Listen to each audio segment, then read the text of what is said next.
हरिदास ठाकुर की जय। प्रेम से कहो श्री कृष्ण चैतन्य प्रभु नित्यानंद श्री अद्वैत गदाधर शिवासादि गौर भक्तवृंद की जय। श्री श्री राधा कृष्ण गोपीनाथ श्याम कुंड राधा कुंगिरी गोवर्धन की जय। ब्रजभूमि वृंदावन धाम की जय। नवदीप मायापुर धाम की जय। पुरुषोत्तम क्षेत्र जगन्नाथपुरी धाम की जय।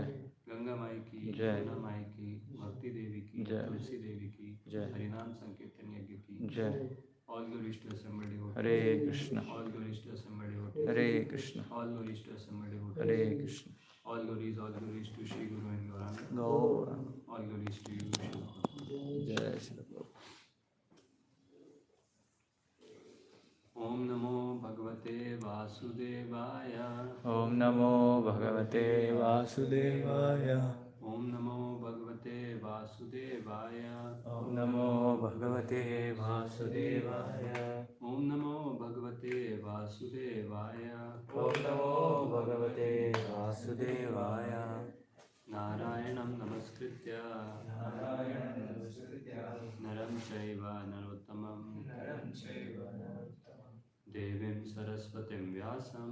देवीं सरस्वतीं व्यासं Tato Jayamudire. ततो जयमुदीरये। Nashtaprayeshva Bhatreshu. नष्टप्रायेषु भद्रेषु Nityam Bhagavata Sevaya. नित्यं भागवतसेवया।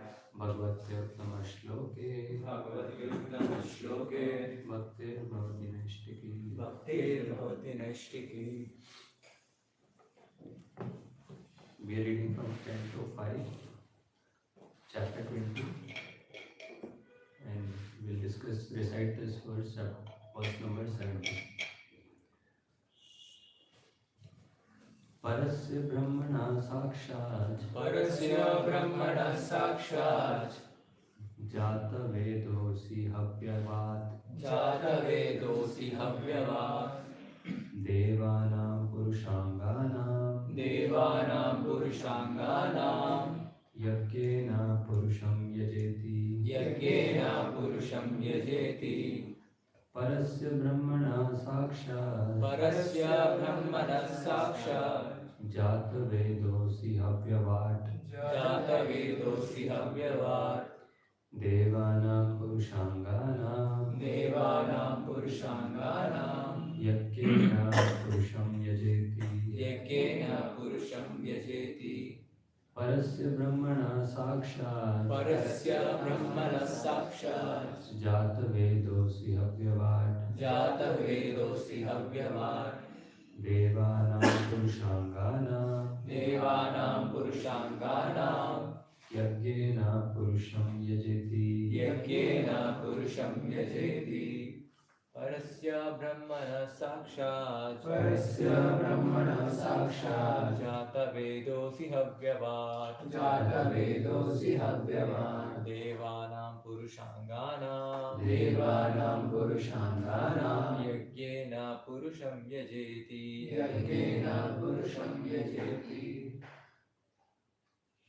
परस्य ब्रह्मणः साक्षात् परस्य ब्रह्मणः साक्षात् जातवेदोऽसि हव्यवान्। जातवेदोऽसि हव्यवात्। देवानां पुरुषाङ्गानां देवानां पुरुषाङ्गानां यज्ञेन पुरुषं यजेति। यज्ञेन पुरुषं यजेति। परस्य ब्राह्मणः साक्षात् परस्य ब्रह्मणः साक्षात् जातवेदोऽसि हव्ययात्। जातवेदोऽसि हव्यवात्। देवानां पुरुषाङ्गानां देवानां पुरुषाङ्गानां यज्ञेन पुरुषं यजेति। यज्ञेन पुरुषं यजेति। Word to word meaning. Parasya परस्य of the Supreme. of the Supreme Brahmana Brahmana Brahman. Brahman Sakshat साक्षात् directly. directly Jat Veda. जातवेदः O fire god. O fire god Asi. Asi You are. you are Havyavat. Havyavat The carrier of Vedic offerings of grains and ghee. the carrier of the Vedic offerings of grains and ghee. Devana. Devanam Of all the demigods. all the demigods. Purusha Pangana. Purusha Pungana Who are limbs of the Supreme Person. who are the limbs of the Supreme Person. Yagyena, by performing the ritualistic sacrifices, Purusham, to the Supreme Person, Yaja, please carry oblations, Iti. Thus, translation and purport by His Divine Grace Srila Prabhupada. Jai Shri Prabhupada. Translation. This is the mantra by which the inhabitants of Kushadweep worship the fire god. O fire god, you are a part of the Supreme Personality of Godhead Hari, and you carry to him all the offerings of sacrifices. Therefore, we request you to offer to the Supreme Personality of Godhead the yagnic ingredients we are offering the demigods, for the Lord is the real enjoyer. Purport. The demigods are servants who assist the Supreme Personality of Godhead. If one worships the demigods as servants of the Supreme carry the sacrificial offerings to the Lord like tax collectors collecting revenue from the citizens and bringing it to the government's treasury. The demigods cannot accept the sacrificial offerings, they simply carry the offerings to the Supreme Personality of Godhead. As stated by Srila Vishwanath Chakravarti Thakur, Yasya Prasada Bhagavad Prasada. Since the Guru is a representative of the Supreme Personality of Godhead, he carries to the Lord whatever is offered to him. Similarly, all the demigods, as faithful servants of the Supreme Lord, hand over to the Supreme Lord whatever is offered to them in sacrificial performances. There is no fault in worshipping the demigods with this understanding. But to think that the demigods are independent of the Supreme Personality of Godhead and equal to him is called Hitagyana, a loss of intelligence. Kames testir Hitagyana. One who thinks that the demigods themselves are the actual benefactors is mistaken. Om Ajnanatimirandasya Jnananjanashalakaya Chakshurunmilitam Yena Tasmai Shri Gurave Namaha Shri Chaitanya Manobhishtam Sthapitam Yena Bhutale Swayam Rupa Kadamayam Dadati Swapadantikam Vandeham Shri Guroho Shri Yuta Padakamalam Shri Guru Vaishnavamsha Shri Rupam Sagrajatam Sahagana Raghunathamitam Tam Sajivam Sadvaitam Savadutam Parijana Sahitam Krishna Chaitanya Devam Shri Radha Krishna Padam Sahagana Lalita Shri Vishakhanvitamsha Namo Vishnu Padaya Krishna Prishtaya Bhutale Srimate Bhakti Vedanta Swami Niti Namine Namaste Saraswate Deve Gauravani Pracharine Nirvishesha Shunyavadi Pashyati Deshatharine Vancha Kalpataro Vishra Kripa Sindhu Vacha Patitanam Pavanebhyo Vaishnavebhyo Namo Namaha Namo Mahavadanyaya Krishna Prema Pradayate Krishnaya Krishna Chaitanya Namane Gauratushe Namaha He Krishna Karuna Sindho Dinabandho Jagatpate Gopesha Gopika Kanta Radha Kanta Namostute Tapta Kanchana Gaurangi Radhe Vrindavaneshwari Vishvahanu Sute Devi Pranamami Hari Pre Jai Shri Krishna Chaitanya Prabhu Nityananda Shri Advaita Gadadhar Shivasadi Gaur Bhaktivinoda Hare Krishna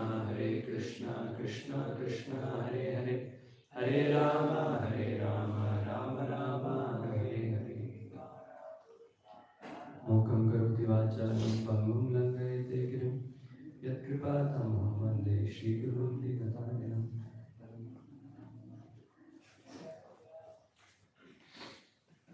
Hare Krishna. So we're discussing this verse from the 5th canto, 20th chapter. So in the previous chapter, we were discussing of the islands of Jambudvip. We were discussing the different islands that are there in Jambudvip and how the different residents which were the different residents of different islands, how they were offering their worship to the Supreme Personality of Godhead. Like we had seen some of the inhabitants, like Prahlad Maharaj and his associates were there, they were offering prayers to the Supreme Lord. In some of the varshas, Lakshmi Ji was there along with the associates and she was offering prayers to the Supreme Lord. And like that we had studied the structure of the different islands in Jambudweep and what are the different inhabitants there. And then we also had a description of the Bharat Varsha which is present in Jambudweep. And we discussed elaborately about this Bhumi or Bharat Varsha is the Tapo Bhumi, meant for spiritual emancipation or meant for spiritual elevation. So now in the current, this chapter, the entire discussion that is there is about, or the entire description that is there is about the different dvipas. So we know one of the dvipas is Jambudweep, in that multiple islands were there, in that description we discussed. Now this chapter describes about what all dvipas are there, how many dvipas are there, and gives some description of the different dvipas. So many of the previous verses which we skipped, but basically they are just describing the structure of the universe, as this chapter is also titled Studying the Structure of the Universe. So all the different dvipas that are mentioned, one of them is Plaksha Dvipa, Jambu Dvipa which we have discussed previously, then Sharmali Dvipa, Kusha Dvipa, Krauncha Dvipa, Shaka Dvipa and Pushkara Dvipa. So these are the descriptions that are given in this entire chapter of these 7 dvipas. And it described that on all these 7 dvipas, the rulers are the sons of, or the masters are the sons of Priyavat Maharaj. As we were discussing even in the Bhakti Vaibhav, that Priyavat Maharaj was a greatly advanced devotee and also a renunciate. But by the instruction of Brahma, who repeated the instructions of the Supreme Lord, he took the responsibility of ruling the entire universe or ruling the entire place. And that's how he got married, he entered into Grahastha Ashram and he ruled the entire place, or he ruled the entire planet. And so this chapter of this comes in that continuation, that how now his 7 sons, they become the rulers of the different dvipas. And many descriptions are given in this chapter. How it's described that there are oceans that are surrounding these dvipas. So it's described that the Plaksha Dvipa is surrounded by a saltwater ocean. And that experience we have in this world also, we know the saltwater ocean. But the other descriptions are little inconceivable.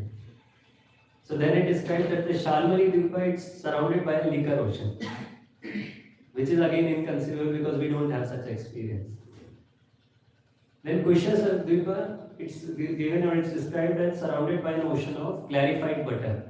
Or Prabhupada translates liquid ghee, which is as broad as the ocean itself. And then many other things, so oceans of milk, oceans of yogurt and ocean of clear water, which are surrounding these dvipas. And these are not small oceans, it's mentioned that as big as the dimensions of the dvipas, that big the ocean is also there. So all these things, or all these descriptions of the Bhagavatam, if a materialistic person reads, or a general scientist just to do some research on these topics, reads all these descriptions, it's but obvious he won't be able to relate to this, or but obvious after reading he'll say this is all fiction or this is all bogus. So that's why all these descriptions we understand only a person who has faith or who has faith in the words of the Shastras and who reads in the Parampara or who understands the message in the Parampara can have faith in this and read all this and understand all this. So now the current discussion of the current verse and the discussion we are discussing about this dvipa called as Kusha Dvipa. And here the description is given that this is surrounded by an ocean of liquid ghee. And why it is called as Kusha Dvipa, that is also described in the previous verses. So it's given that there are clumps of Kusha grass that grow in this planet. And Kusha grass we have all heard is very, very effective or very, very useful for sacrificial performances. And that is why this place is known as Kusha Dvipa. It is also described that how these clumps of Kusha grass grow in that planet. This is the benediction given by the demigods by the will of the Supreme Lord, because the Lord wanted that, so the demigods have given this benediction. And there are kusha grasses that grow in this area. Another aspect that is mentioned is, because of these kusha grasses, they are so pleasant, or they are so sharp, that they appear like a second form of fire. But this fire is very, very mild. This fire has very, very mild and pleasing flames. So in just previous two verses from this one, Prabhupada compares this to the blaze, or compares this to the rays of the moon. So when we know the rays of the sun that are there, and Prabhupada also says, same way, because the moon is illuminating, or moon is giving illumination. So definitely we cannot accept the scientific version that moon only has dust. There is some substance that is giving illumination in the moon, but that substance is very, very mild and pleasing. And then Prabhupada quotes Vishwanath Chakravarti Thakur, who says that can be compared to this kusha grass, or just like this kusha grass was giving that kind of light, or that kind of inflammation. Same way, even on the moon, there are some flames that are there which are very, very mild and pleasing. So now it's described, the ruler of this planet is Hiranyareta, one of the sons of Priyavrata Maharaj. His name is Hiranyareta, who was the king of this island Kushadvipa. And he divided the Dvipa into 7 parts, which were distinguished by the 7 rivers. Basically, they had boundary of 7 mountains, and there were 7 rivers that were there. And then it's described, the inhabitants of this island of Kushadvipa are also given. So they are given as Kushalas, Kovitas, Abhiyuktas and Pulakas. And then it's mentioned, they are like the Brahmanas, Kshatriyas, Vaishyas and Shudras respectively. So one thing we can understand from this description, that even in those planets, or even in these Dvipas, this kind of distinction is there. Or this Varnashrama system, to some extent, people have been divided in different occupations and different. Of course, we read previously that there is no Varnashrama that exists outside of this Bharatvarsha. But then the tendency to act, or the particular occupation of the person is there even in these Dvipas. And that's why these Kushalas, Kovidas, Abhiktas and Kulakas, they are given, or the comparison is given to Brahmanas, Kshatriyas, Vaishyas and Shudras. And then it's mentioned, they are expert in performing ritualistic ceremonies according to the order of the Vedic scriptures. Thus they worship the Lord in his aspect as demigod of fire. So these personalities who are there in this Dvipa, they are very, very expert in performing ceremonies, very, very well versed from the Vedic scriptures, and they are also worshipping the Lord in his aspect as demigod of fire. And that is when this verse, with the verse we discussed today, which is nothing but a prayer to the Supreme Lord, or prayer to worship the fire god, and also worshipping the Supreme Lord accordingly. So now this verse, the translation which we read says, the inhabitants of Kushadvipa, they worship the fire god, saying, O fire god, you are a part of the Supreme Personality of Godhead Hari, and you carry to him all the offerings of sacrifices. Therefore, we request you to offer to the Supreme Personality of Godhead the yajnic ingredients we are offering the demigods, for the Lord is the real enjoyer. So through this verse, or through this prayer, one thing we can understand, that their understanding of the difference between the demigods and the Supreme Lord was very clear. They understood this aspect, that how demigods are just part and parcel of the Supreme Lord. And even though they are worshipping the fire god, they are offering different ingredients to the sacrifice. They know that ultimately this is being reached, or this is being sent to the Supreme Lord. And that's what their prayers are also.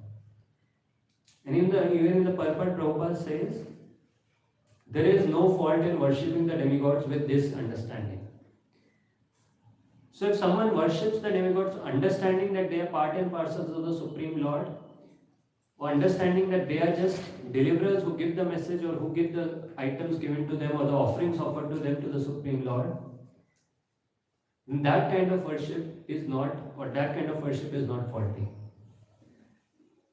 But here, as Prabhupada explains in the purport, that this understanding is missing in many of the people, or missing in most of the people. As we recite every day in the 10 offenses, the second offense that is there, to consider the names of demigods like Lord Brahma and Lord Shiva to be equal to or independent of the names of Lord Vishnu. Because in this verse it's pretty clear, these people know that these demigods are not independent of the Supreme Lord. But when people worship these demigods or worship different Devi Devtas, thinking they are independent or equal, their position is equivalent to the Supreme Lord, then that becomes avidhi purvakam, or that worship becomes against the direction of the revealed scriptures. So we see in the Bhagavad Gita this kind of demigod worship. Krishna speaks about this to Arjuna.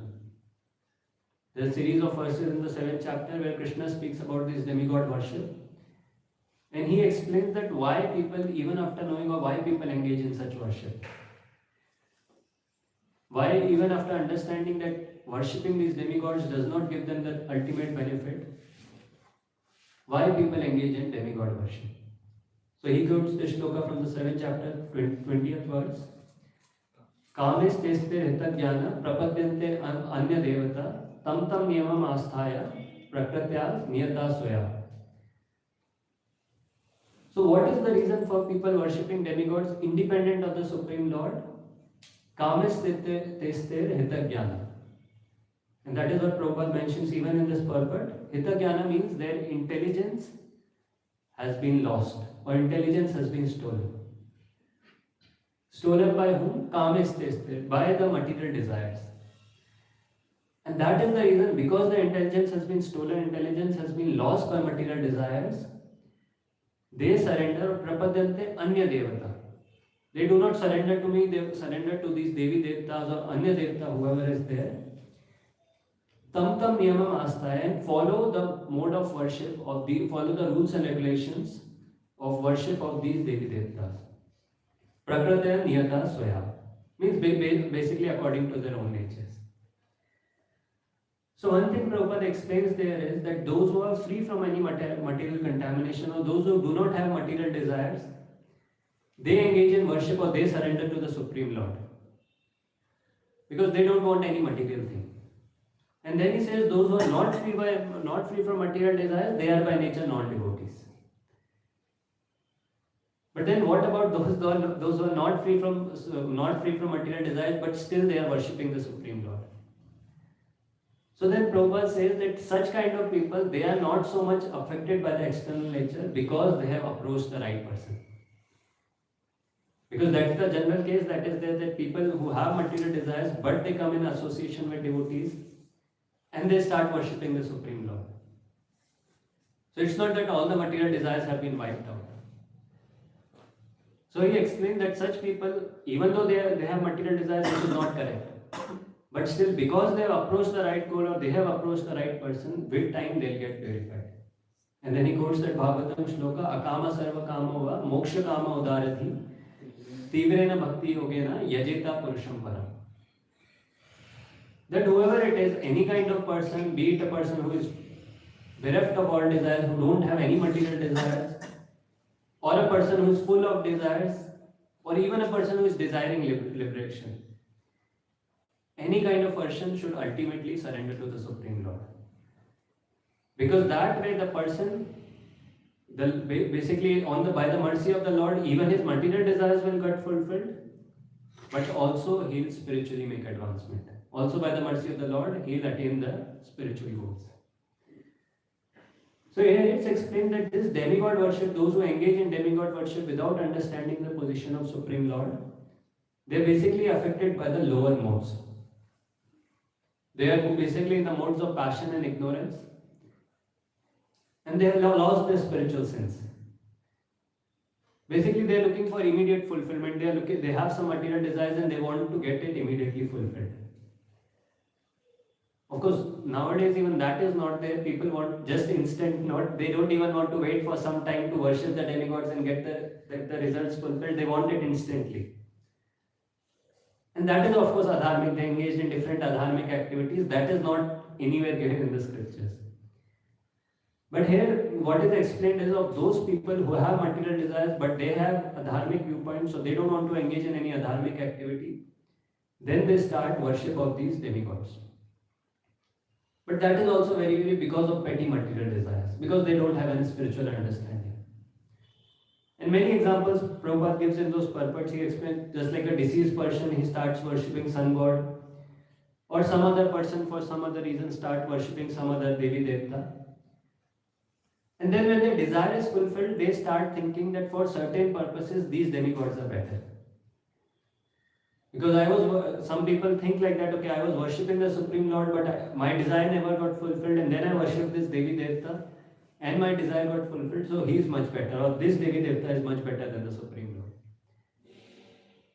And that's how their intelligence becomes more and more stolen. Or intelligence becomes more and more deviated, lost of the spiritual sense.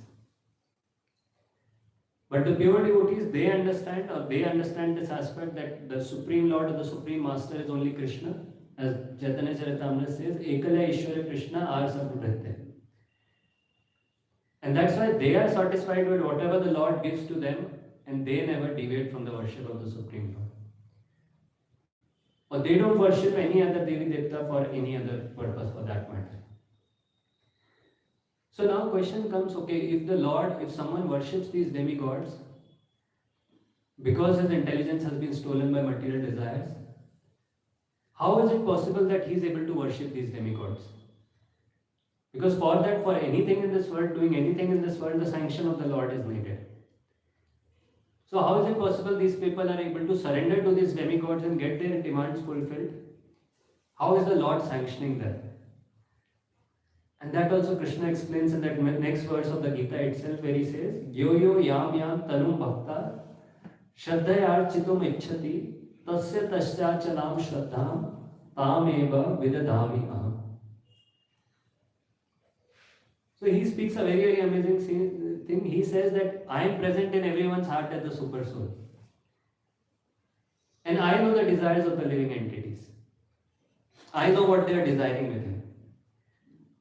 So as soon as a person desires to worship some Devi Devta, as soon as a person desires, okay, I want to worship this Devi Devta for fulfilling my material desire, then Krishna says, Shraddha architam ichchati tasya tasya chalam shraddham. Krishna says, I make it face steady so that he can devote himself to that particular deity. So even for worshipping these Devi Devtas, even for worshipping these demigods, the sanction of the Lord or the mercy of the Lord is needed. He is the one who sanctions, he is the one who makes the faith steady so that a person can surrender to these demigods. Now then again the question may be asked, then why does the Lord does like this? Or why is the Lord giving such facility or helping a living entity to worship these Devi Devtas? Why is he making their faith steady? And the answer is beautifully explained in that purport itself, where Prabhupada explains that this is the meaning of independence that is there. God has given the facility for everyone. God has given the facility because people wanted to enjoy in this material world. So he has given all the facilities, and he also gives the highest part to get out of this material world in the form of scriptures. But even after understanding all this, if someone desires material enjoyment, someone desires to get some of his demands fulfilled, and desire to worship the Devi Devtas, then the Lord gives him that facility. Lord helps him to worship that Devi Devta. And this is also aspect of the Lord's mercy. How those people whose intelligence has been stolen, they don't know the purpose of life, the Lord helps them also in this way, so that they can get them petty material desires fulfilled. And there Prabhupada writes something very amazing. He says, therefore he gives everyone full independence, whatever one likes. But his ultimate instruction we find in the Gita, one should give up all other engagements and fully surrender unto him. That will make man happy. So all these things, all these instructions are there, but ultimately, even in Krishna, after speaking the entire Gita to Arjuna, at the end he says, Yatha ichchasi tatha karu. that you do whatever you desire. And that's what Prabhupada explains, that minute independence is always giving to a living entity. After giving in all the instructions, after telling everything, the Lord gives them the facility to choose.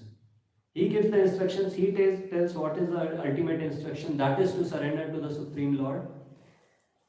But still He gives them the independence to choose. And that's why many people, and that's why in these verses they explain, those people who worship the demigods, they are the ones who have lost that spiritual sense or lost the spiritual understanding. And that is why they engage in such worship. And the point is, when it comes to this affinity, as we mentioned, that the Lord is the one who gives them the faith to worship these demigods. Now, if someone surrenders to the demigod, worships the demigods with such affinity, what is the guarantee? How is the demigod able to give them the benediction? Is it the power of the demigod that he can give benediction to anyone? Or even that requires the sanction of the Supreme Lord? And that he explains in the next verse where he says, Sataya Shraddhaya Yuktas Tasya Radhanam Ihate Labate cha tata kaman mayeva vihitan hitan. He says, endowed with such a faith, he endeavors to worship a particular demigod and obtain his desires. But in actuality, these benefits are bestowed by me alone. So in this entire process or in this entire activity of worshipping the demigod, first of all, to help the person to surrender to the demigod or to make his faith strong in worshipping the demigod, even in that the mercy of the Lord is required, and even in that the intervention of the Lord is required, without which a person cannot surrender to a demigod. And when it comes to demigods, being pleased by that person and giving him some benedictions, that also requires the mercy of the Lord, or that also requires the sanction of the Lord. As it is explained that nothing can happen, not even a blade of grass can move without the sanction of the Lord. So all these transactions that are happening, anyone worshipping some Devi Devta and the Devi Devta giving them benediction, in every step, in every aspect, the sanction of the Lord is must required. And that is how we see, that is how we can understand. Through this also we can understand the merciful nature of the Lord, or not the merciful nature, but how He gives the complete facility for these living entities to enjoy in this material world. These people who want to get their petty material desires fulfilled and they want to worship the Devi Devtas for that, the Lord is even helping such people to get their desires fulfilled, to enjoy as much as possible in this material world. But those who are pure devotees, or those who understand that this is all temporary, then they don't engage in such things, or they don't engage in such kind of worship. And he explains, he says, asking for material benefit, however, is not a sign of a pure devotee. A living entity goes to the demigods because he is mad to fulfill his lust. This happens when something undue is desired by the living entity, and the Lord himself does not fulfill that desire. So this is what happens when someone worshipping the Supreme Lord, or someone engaged in some activity but his desires are not getting fulfilled. Then the person starts looking here and there.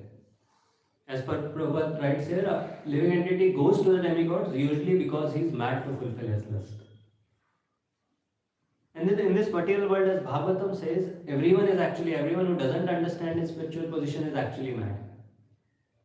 And the famous shloka, Nunam pramatte kurute vikarma, yat indriya priti apnanoti.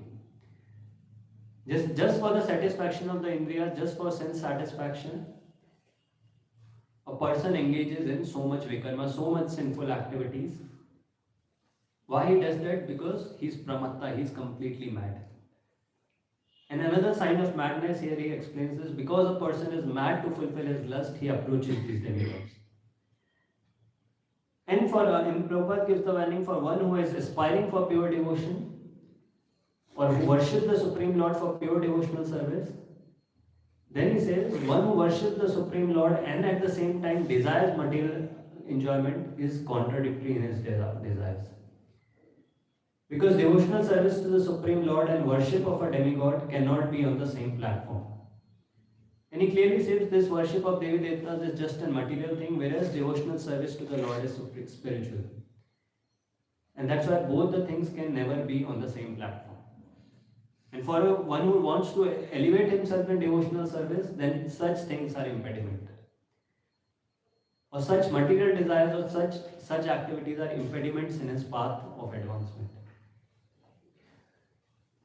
Now finally we understand, okay, if a person engages in such worship due to lust, he engages in worship of the demigods, the Lord helps him to surrender to that Devi Devta. The Lord sanctions that Devi Devta to give that benediction to the person. Now question comes, what's the use? What does he get out of it? Is it a permanent thing he gets? And that is again explained in the next shloka where it's mentioned, Antavattu phalam tesham tad bhavati alpamedasam Devan devo yajo yanti mad bhakta yanti mamapi. So even if these men of small intelligence, they actually worship this demigod properly, they surrender to the demigod, they please the demigod and they get all their desires fulfilled. Even then it's explained whatever they get or whatever benedictions they get, they are also limited and temporary. They are also not permanent. Why they are not permanent? Because the demigods themselves are temporary, they are only not permanent, then how is it possible any benediction they can give which is permanent? And we have so many examples in the scriptures. We have example of Hiranyakashipu, who did so much tapasya, so much austerity to please Brahma. And what was the benediction he asked? Immortality. And Brahma also told him the same thing, that I am not immortal, how can I give you immortality? And same way Ravana, now how he did tapasya, he obtained boons from Brahma. And many such examples in the scriptures where whatever benediction these demigods have given, even such great benedictions like what was given to Hiranyakashipu, that he won't die in air, he won't die in water, or so many other benedictions. But still all of that was temporary. Because none of them can give benedictions which are permanent or which are everlasting, because they themselves are temporary. And another point which is mentioned is Devan Devo Yajo Yanti Mad Bhakta Yanti Mamavi. So here Prabhupada clarifies another thing, that those who worship the demigods, they go to the planet of the demigods. Because many times people say, or many times it's mentioned that anything you worship, the goal is same. Or you worship any personality and you'll reach the same destination. And Prabhupada gives that example of, if you buy a ticket to Calcutta, you cannot go to Delhi. If you sit in a train for Calcutta, you'll reach Calcutta. And same way, if you worship a Devi Devta, if you worship a demigod, you will reach the planet of that demigod. You cannot go to the spiritual world, or you cannot reach the supreme destination. And of course, we have in Gita other shlokas also like that. Yanti Deva Vrata Devan, Pitran Yanti Pitravata, Bhutani Yanti Bhuteja, Yanti Madhyajino Pima. Where he is completely clarifying that those who worship these Devi Devtas, they go to their planet. Those who worship the Pitras, they go to Pitra Loka. It's not that you can worship anyone and everyone and you reach the same destination. So now question comes, okay, does it all these activities, they are worshipping the demigods for material desires, they are getting their benedictions fulfilled or desires fulfilled for some time. Is it pleasing to the Supreme Lord, or is it actually helping them, or is it actually pleasing to the Supreme Lord? And actually it's mentioned that these things, or these piety benedictions, they are like the example that we gave of watering the roots. We give this for a tree to grow, we should water the roots. But worshipping the demigods is compared to watering the leaves. Now it's but obvious, if you want a tree to sprout, or if you want a plant to grow, we have to water the roots. But if we start watering the leaves, we start watering the twigs, it's but with time that the plant will wither away, or plant will grow at all. And same way, worshipping these demigods is just like that. And that's why it's mentioned, less intelligent person, however, worship demigods for temporary benefits. Therefore, they fall down to material existence and do not achieve the desired goal of life. So these worshippers of Devi Devtas, even though they might get some material desire here and there fulfilled, ultimately they remain entangled in this world more and more. They get entangled in this cycle of birth and death more and more. they are not able to get out of this entanglement of birth and death. And that's why the recommended thing, as Prabhupada says, even if anyone has any material desire to be fulfilled, he had better pray for it to the Supreme Lord. Of course, he says, although that is not pure devotion, and he will thus achieve the desired result. Because one thing which is very nicely explained is, one who worships the Supreme Lord, ultimately he'll get purified. Or all his desires with time will get purified, and at one or the other time he'll attain the desired result. But worshipping the demigods will not have the same impact, or worshipping demigods will not have the same result. And in this regard, I had a very nice example of difference between worshipping the Devi Devtas and worshipping the Supreme Lord. So the example is given like a young boy going to his school, and he goes out, he buys some sweets at some confectionery outside. So now one thing is, if we see generally outside there are some stalls where they sell sweets, and many insects and many flies are roaming over it. And now if a person wants to go, even though the sweet may be very cheap and very tasty to eat, but in mid-time if a person takes those sweets, he'll fall sick. But the confectioner who is there, the person who is selling those sweets, he will hardly care about these things. So the example that is given is, if the same boy, he goes to his home and tells his parents about this, or tells his mother, the mother will tell, no, you don't take from there. Even if you want to buy, or if I'll pay you more money, you can take some in a proper shop, buy some costly sweets, but don't take sweets from that cheaper sweet shop, or the confectioner which is selling outside your school. This example is given to understand, just like the demigods, they are not much concerned about the purification of the person. Whatever a person approaches them, they'll give them they'll fulfill those desires. But they don't help much in the purification or helping the person advance spiritually. But the Lord is like that Supreme Father or Supreme Mother who always cares for the person, that how is it that he can come closer to me? How is it that he can get liberated from this entanglement of birth and death? And therefore, even if a person worships the Supreme Lord with material desires, Lord will only give that desire which does not prove as an impediment in the path to devotional service. If he sees something as an impediment in the path to devotional service, he doesn't fulfill that desire. So this we see is the difference between worshipping the Devi Devtas and worshipping the Supreme Lord. And as Prabhupada writes in the purport, the demigods are servants who assist the Supreme Personality of Godhead. If one worships the demigods as servants of the Supreme carry the sacrificial offerings to the Lord, like tax collectors collecting revenue from the citizens and bringing it to the government's treasury. The demigods cannot accept the sacrificial offerings, they simply carry the offerings to the Supreme Personality of Godhead. So very clearly it's mentioned that they cannot accept it directly, their job is just to carry these offerings to the Supreme Lord. And here these people, these residents of Kushadeep, they had complete understanding of this fact. And that's why in their prayer they are requesting to the demigods that please carry these offerings, or please give this to the Supreme Lord. Now here Prabhupada gives another comparison. He says, as stated by Srila Vishwanath Chakravarti Thakur, Yasya Prasada Bhagavad Prasada. Since the Guru is a representative of the Supreme Personality of Godhead, he carries to the Lord whatever is offered to him. So he gives this comparison, just like the demigods, whatever offerings are given to him, they carry to him. And he also gives the comparison here of the spiritual master, that he also gives, or whatever respect or whatever honor is given to him, he also acts as a representative and gives the same or offers it to the Lord, whatever is offered to him. In this regard, we have the famous example of Guru Puja that was happening one time when Prabhupada was personally present there. So all the disciples, they were singing the Guru Puja, worshipping, or they were glorifying Srila Prabhupada. And Srila Prabhupada himself was singing, or he himself was singing those Guru Vandana prayers.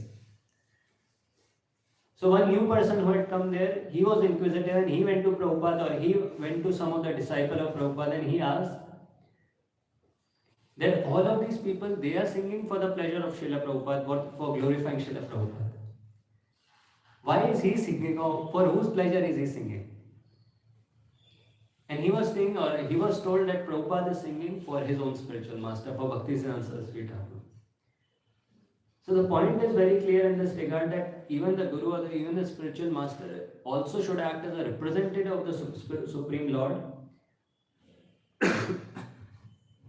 And whatever is given to him, whatever respect, whatever offerings, whatever is offered to him, he acts as a transparent via medium to offer it to the Supreme Lord. And this is both vice versa. So whatever offerings, whatever respect or whatever things he receives, he offers it to the Supreme Lord. At the same time, whatever message he delivers, whatever he speaks, also has to be in line with the scriptures, also has to be in line with Guru, Sadhu and Shastra. If a person deviates from that, if a person deviates from the teachings of the scriptures or deviates from the teachings of the acharyas, then he stops acting as a representative of the Supreme Lord, and in that place he stops acting as a representative of the Lord. And that's why it said that those instructions which are not in line with Guru, Sadhu and Shastra can be rejected. And we have the example in the Bhagavatam itself of a personality who rejected his own spiritual master even though he had saved his life, just because those instructions were against the Vedic scriptures or against the Supreme Lord. Who was that person? Bali Maharaj. So when Vaman Dev came to him and asking for 3 pieces of land, at that time he had agreed, but Shukracharya warned him. Shukracharya told him, don't accept him, he is Vishnu and he is cheating you, or he'll take all that you have, he'll take all your property, all the wealth that you have. At that time, even though in the Bhagavatam is described, previously Shukracharya had saved Bali Maharaj's life. When in a war, Bali Maharaj's head was cut off, it was Shukracharya he had something called as some Vidya, Sanjeevani Vidya or something, through which he revived Bali Maharaj's life. And even though Bali Maharaj had so much depth towards Shukracharya, but as soon as he spoke something against the Supreme Lord or something against the scriptures, Bali Maharaj rejected his own spiritual master. And same way the point that is mentioned is, a spiritual master is one who acts as a representative of the Supreme Lord. So whatever is offered to him, he carries to the Supreme Lord, and same way the message he delivers also has to be in accordance with the message of the acharyas or message of the parampara that is there. And many times in this regard, Prabhupada himself used to say that I am just like a peon, or I am acting like a peon, I am delivering what I have heard from my spiritual master. Or whatever I have received from them, or whatever I have understood from the scripture or from my spiritual master, the same message I am transmitting as it is. And then Prabhupada further writes, and he says about Guru and then he talks about demigods. Similarly, all the demigods as faithful servants of the Lord hand over to the Supreme Lord whatever is offered to them in sacrificial performances.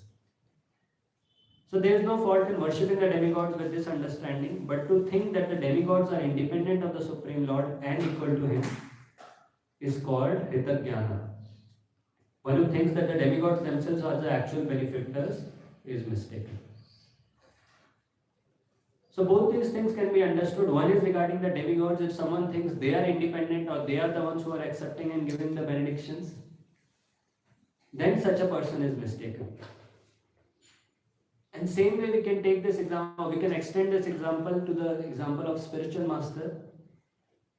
If someone starts thinking that he is also independent or he is equal to the Supreme Lord, of course we say that for us he is equivalent or he should be worshipped as the Supreme Lord.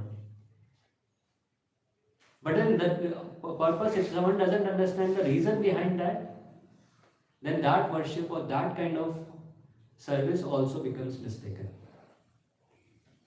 As we say in the 7th verse of the Guru Ashtakam prayers, we say, Sakshat Dharitvena Samasta Shastre Uttastata Bhavayate Eva Sadvi.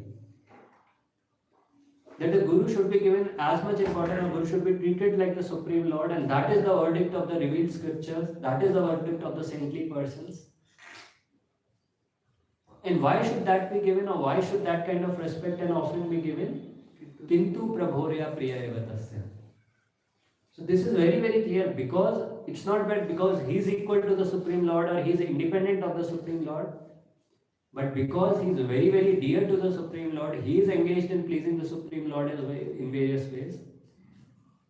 And that's why for a person, for a disciple, he should be treated as the Supreme Lord. So in both the cases, whether worship of demigods, if a person thinks he is independent, and even while worshipping or even while serving the spiritual master, if a person thinks he is independent, in both the cases, the worship becomes faulty, or worship becomes avidhi purvaka.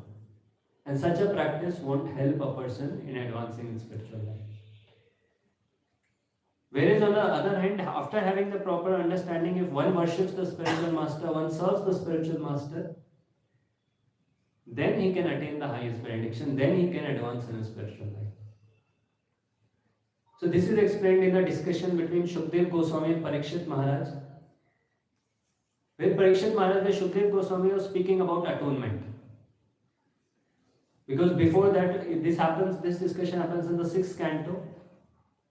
Before that, Shukdev Goswami gives a description of the hellish planets. And Parikshit Maharaj, being a Vaishnava, he naturally becomes very, very compassionate upon the people, and he asks, okay, then what is the atonement? How do people get rid of these sufferings that are there in these hellish planets?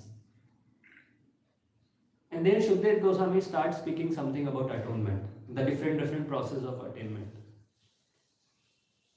But then Parikshit Maharaj was not satisfied by all this. He knew that these atonement, okay, they are also temporary. If a person engages in these atonement processes, there is no guarantee that he'll get a permanent, or he'll not get those sinful tendencies or sinful tendencies again inside him. So there this description comes of serving a spiritual master or serving a bona fide representative of the Supreme Lord.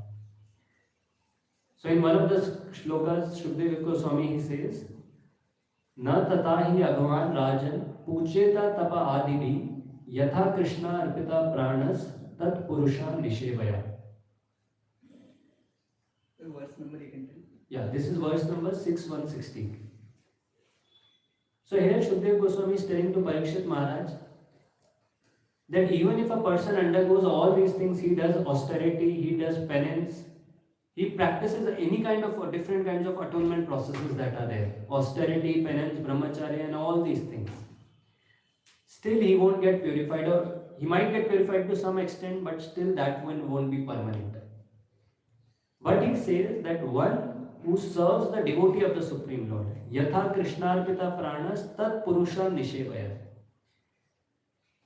Yet a person who engages in service of a person, bona fide representative of the Supreme Lord, who has given his existence for worshipping the Supreme Lord, then he can be completely purified. And that is what is mentioned or that is what is explained in this, that just by serving a bona fide representative, a person can advance in spiritual life. By mere atonement, by mere austerity, by mere following different rules and regulations, without serving a spiritual master, a person cannot make advancement. Even in the Bhakti Rasamrita Sindhu, we have the different steps that are given on different aspects of spiritual life. Where Rupa Goswami speaks about this, Adav Gurvashram, where he speaks about approaching a spiritual master. Then comes Sad Dharma Prachad, inquiring from the spiritual master, inquiring about the different aspects of spiritual life. And finally, he says, Prabhupada explains about Sadhu Marganugamanam, or Rupa Goswami speaks about Sadhu Marganugamanam, which means following in the footsteps of previous acharyas. So anyone who wants to make an advancement in spiritual life, this aspect of surrendering to a bona fide representative of the spiritual master and following his instructions become very, very important. So Prabhupada very nicely in this purport explains this aspect. He says, Tat Purusha refers to a preacher of Krishna consciousness such as the spiritual master. Srila Narottam Das Thakur has said, Chadiya Vaishnava Seva Nistar Paiche Keva.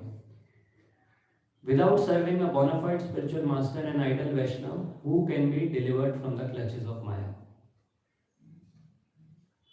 So one who is a bona fide representative and a person serves that spiritual master, understanding the position or having a clear understanding of the position, then the person can actually make spiritual advancement and be completely purified.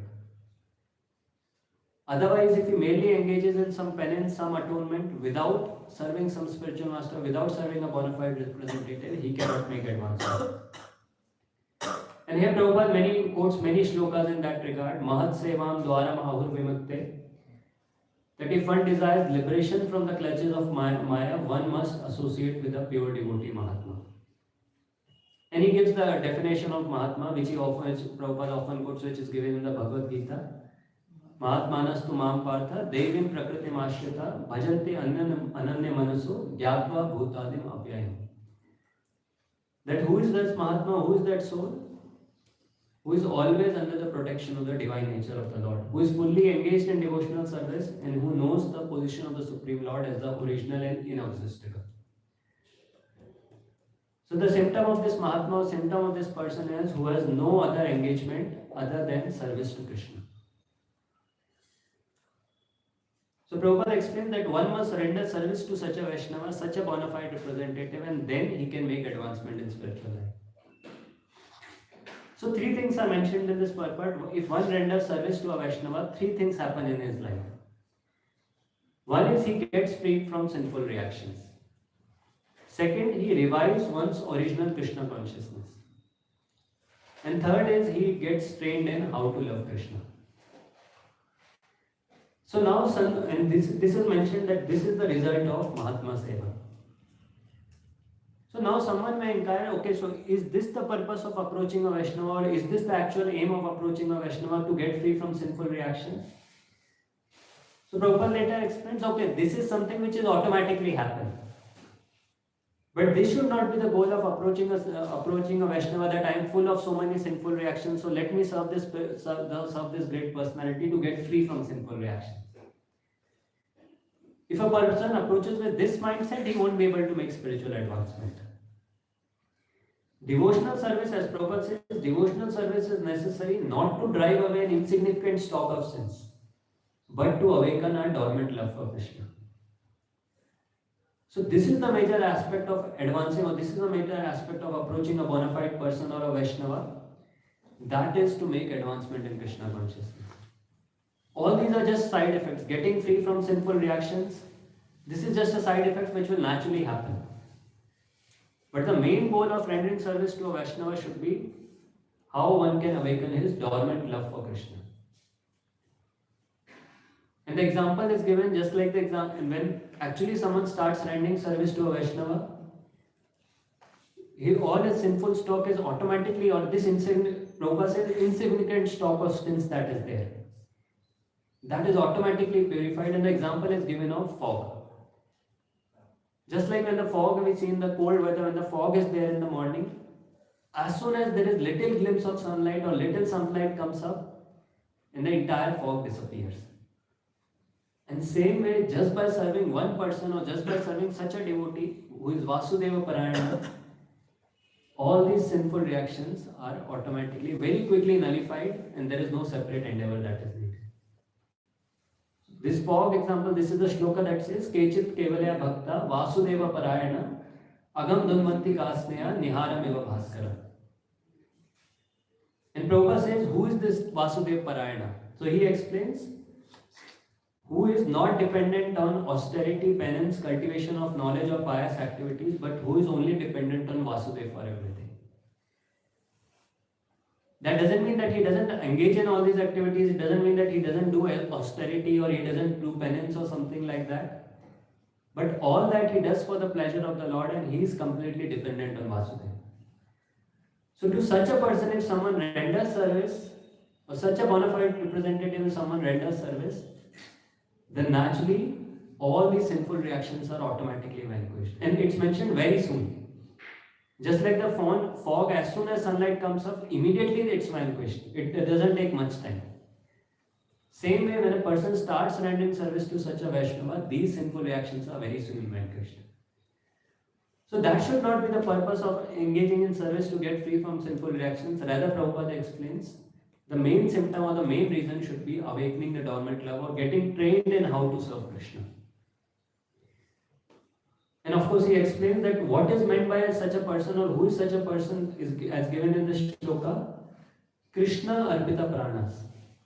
So he says the word Krishna Arpita Prana refers to a devotee who dedicates his life to serving Krishna, not to being saved from the path to hellish life. Basically, who dedicates his life to serving Krishna for the Lord's pleasure, not for the purpose that he wants to save himself from hellish life or something. Rather, he is okay with anything. He explains the mood of such a devotee who is Vasudev Parayana, that he is okay with everything. He is okay wherever he is placed, or wherever he is in heaven or he is in hell. He is okay with everything wherever he gets such opportunity to serve the Lord. And to such a devotee, if someone renders service, then he makes spiritual advancement, then he can be purified and he can make spiritual advancement. And that's why it's mentioned that this is the result of serving a Vaishnava, this is the result of Mahatma Seva that is mentioned. So as we are discussing in this verse also, the prayers of these residents of Kushadip, that how they are offering these prayers to the demigods, and they, understanding the position of the Supreme Lord, are offering these prayers, that we are offering you these sacrifices, or you offer it to the Supreme Lord for his pleasure. And same way, when we engage in different activities under the instructions of the spiritual master, we should also understand that the spiritual master is a transparent via medium who gives the same instructions, or who repeats the same instructions which are given in the parampara, which are coming in the parampara. And whatever we serve and whatever ways we try to please him, all that is offered back to the Lord, all that pleases the Lord. And when the connection is proper, when the understanding is proper, then naturally mercy also flows. Mercy of the spiritual master flows because the Lord showers his mercy, and that mercy flows through the spiritual master, through the medium of the spiritual master. And that is what is mentioned in the purport of this verse also. Since the Guru is a representative of the Supreme Lord, he, whatever is given to him, he carries to the Lord. And same way, he also gives, or he also showers his mercy, which he is getting from the Supreme Lord. That is the first verse of the Guru Ashtakam which we chant. Samsara dava nalalida loka tranaya karunya ghana ghanatvam praptasya kalyana gunana varna vande guru shri charana ravedna. That how we are burning in this material existence, and is the spiritual master who in the form of a cloud showers that mercy, or showers that mercy of rain.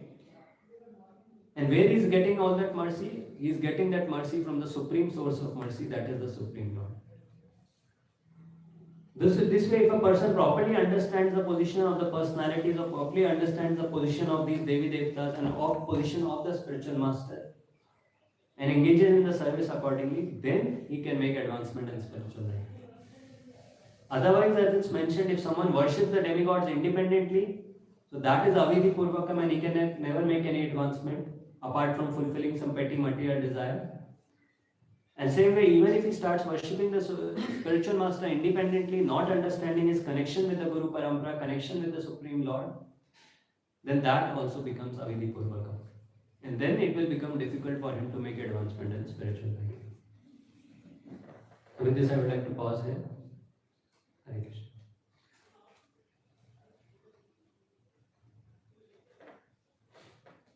So, any questions, comments, or? Wonderful class, bro. Thank you. I have not studied Prabhupada book systematically, but you did such a systematic class. And one or two small things I just want to clarify. You said that demigods are temporary, that's why benediction given by them is also temporary. So we understand that Lord Shiva is not temporary, he has a special position. So what is the understanding regarding benedictions given by him? Because we have examples that people were devoted to him and then they became great devotees of Krishna. Like we have example of Vaibhav also. Just wanted to understand. So yeah, if someone, so we have example like it said about Lord Shiva that Mukti Pradata Sarvesham Vishnu Revana Shamsaya, that even Lord Shiva cannot give liberation without the mercy of the Supreme Lord. So benedictions, when it comes to spiritual benedictions, or as you mentioned about those who worship these Devi Devtas but later on become devotees. So that can also happen by these demigods, by the mercy of the Supreme Lord only they can give such benedictions. Independently they cannot give any benediction. or independently they cannot give any kind of benedictions, be it material benedictions or be it spiritual benedictions. In some cases, as is mentioned, that Lord Shiva is the greatest of Vaishnava. So in that position, if he acts as a spiritual master and guides someone towards the Supreme Lord, so that way he can definitely help a living entity advance in devotional service or become a pure devotee. But when it comes to the material benedictions, if someone independently worships them, thinking that they are independent, that is incorrect. Even those benedictions they can only give by the mercy of the Supreme Lord. So in case of Lord Shiva, if one is worshipping Lord Shiva, because Lord Shiva is different than other demigods, by serving Lord Shiva, person will advance. And then even if he has some material desires, Lord Shiva will purify that desire. Right? If he is worshipping with material desires, Lord Shiva will grant that. Is called also name, another name is Ashutosh, who easily grants material benedictions. But if he has some desires to worship the Supreme Lord, if he has a desire to advance in bhakti, then Lord Shiva can act as a spiritual master, as a guru to help him advance in spiritual way. Just one very small thing, Prabhuji. You said that demigods carry the offerings to Supreme Lord, like Lord Agni is carrying the offering to Supreme Lord. So Daksha cursed Shiva that you will not get your portion of offerings from the yajna. So that means demigods are attached, means they also get something out of that offering, right? So what do they get out of that offering? Yeah, so in those offerings and all those sacrifices, the first offering is made to the Supreme Lord, and then the remaining offerings are distributed to the various Devi Devtas. Okay, so they get some respect and all those things. All those sacrifices, all those offerings are meant or given to the demigods, but initially, first offering is made to the Supreme Lord, and then it's given to the Devi Devtas. So it's like their incentive. Something like that we can consider. Thank you. Thank you. Hare Krishna. Very beautiful. This Jamala section also, all those verses you put in the hand and connected with that topic. Thank you so much.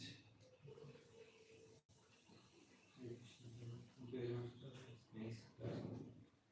So we see that the people in other dvipas like Kushaleshwar, they have clarity of the Supreme, who is Supreme Lord.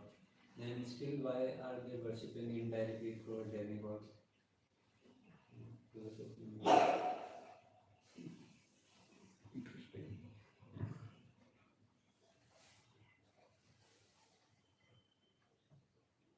So this point that is mentioned here also in the purport, that there is no fault in worshipping the demigods with this understanding. So this I am also not aware why they are worshipping or why they don't worship the Supreme Lord. In some of the places it was mentioned when we were discussing the different islands of Jambudvip, like some of the inhabitants were like Prahlad Maharaj and all these who were pure devotees. Naturally they were worshipping the Supreme Lord directly. But now in these deepas, why they are offering through or why they are offering the fire god having the proper understanding, that is no, I have not read about that. I have to see. Can I just mention one thing? Intuition. Like gopis are also worshipping Lord Ganesh, Suryadev, and of course gopis are positions completely different. But in the same context, they are also worshipping Ganesh Ji. Radhan is worshipping Ganesh Ji, Suryadev. So maybe in something like that, maybe. One maybe. Yes. Very nice question.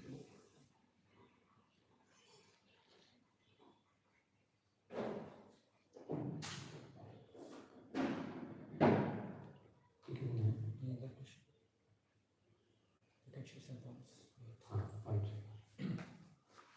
Hare Krishna, thank you for your systematic nice class. So the point in the purport is mentioned, so Guru offers everything to the Lord. So in similar way, very nicely mentioned how Guru should be. So whatever respect, worship he gets, so he should be offering to the parampara. And whatever the instruction he has to give teachings, he has to follow the parampara, top to bottom. And comes respect from top, bottom to top. And while nicely mentioned that verse 6, 116, how by worshipping a bona fide devotee only and dedicating their life for Krishna consciousness, so only then one can be completely purified and get the remaining, the benefit as getting rid of sinful reactions, reviving one's original Krishna consciousness and be trained in how to love Krishna. Thank you. Hare Krishna. Hare Krishna. So you mentioned about this key, without serving the spiritual master, one cannot advance. This point shows very clearly that even if whatever we are doing, anything here and there, if we are not in the parampara, if we are not serving the Guru, not according to the Guru, whatever he is telling, we are following the instructions, we cannot advance. And secondly, about the Vaishnavas, what thing happens by serving the Vaishnavas? Three things will happen, like free from sinful reaction, burning the sinful reaction, revives its consciousness. This dormant love is also awakened, Krishna. And mainly we have to focus on that awakening the dormant love for the Krishna. That is the ultimate goal. Hare Krishna. Thank you for the very nice systematic classroom. I was very happy to hear Bhagavad Gita, very systematic way presented. So this point is very nice. So you proved here this from the very literatures also it confirmed that is Devatas are the part and partials of the Supreme Lord. They are not independent or equal. And ultimately sacrifices are made for the Supreme Personality of God. And you glorified the devotees also just by serving the spiritual master. Not to get it out to sinful reactions principles. So we have to serve him for the pleasure of the Supreme Lord. So because he is connected to the Supreme, he is clear to the Lord. He is serving to the Supreme Lord. So Sakshat that is very nice. So that three things which Prabhuji sir mentioned, that it is just by serving the Vaishnava, how we can advance it.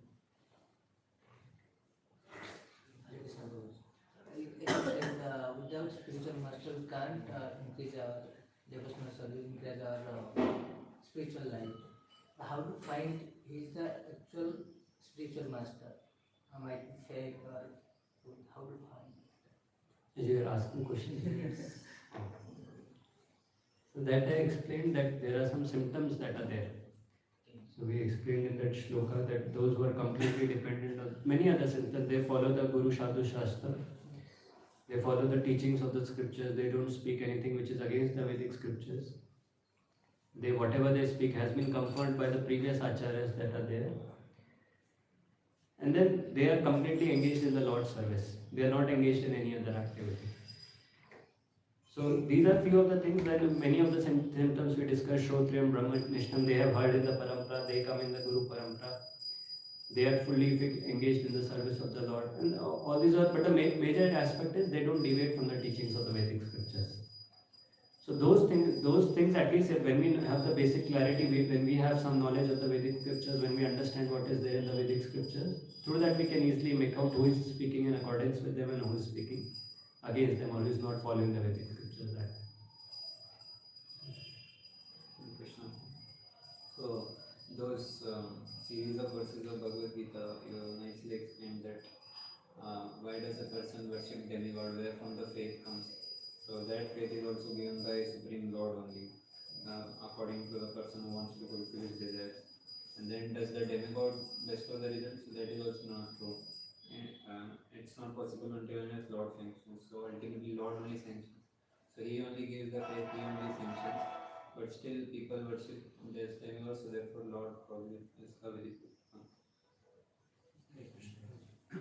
Thank you for such an amazing explanation. You have like from this shloka I understood that actually if someone is worshipping any demigods by considering that they are part and parcel of Supreme and the sacrifices to offer like a spiritual master, so it's not wrong. So this can also be done, and I got the reference to it. Earlier I was like not aware. Actually, there is a reference on today is there. I think that's why these kind of devotees are also mentioned. But at the same time, we have to follow the instructions which are given to us in the Acharya by the Acharya. Yes, sir. So we have been told a specific process, so we don't follow any of them. Srimad Bhagavatam ki Jai, Srila Prabhupada ki Jai. It is our mission of peace. Yeah. Srila Prabhupada.